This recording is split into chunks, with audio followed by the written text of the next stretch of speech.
This flyover was produced from NASA images taken from orbit.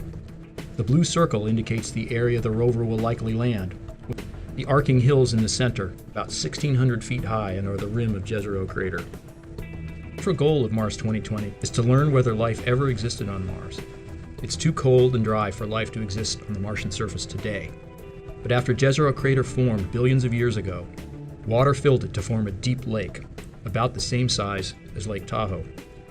Eventually, as Mars' climate changed, Lake Jezero dried up and surface water disappeared from the planet. An ancient lake is a fantastic place to pursue our goal of looking for possible Martian life. On Earth, lakes are filled with living creatures. Evidence of that life is often preserved in the mud and sand deposited on the bottom of the lake. So, we use the rover's instruments to explore the rocks of the ancient lake bed. Here we can see evidence of the former lake. The canyon cutting through the crater rim was carved by a river. As the water entered the lake, it slowed and dropped the sand and mud it was carrying to form the fan-shaped delta. The white line is a path the rover might follow in its first 2 years, called the prime mission.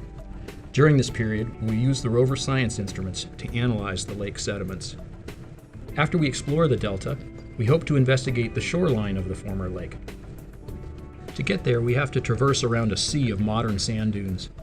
From this perspective, you can see former shorelines curving around a headland. We can picture waves in Lake Jezero beating on a sandy beach.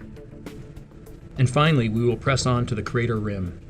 Jezero Crater formed when a large object collided with Mars, excavating rocks from deep in the Martian crust, exposing them in the rim for us to study.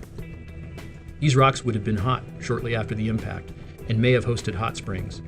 Deposits from these springs would be another target in our search for possible ancient life on Mars.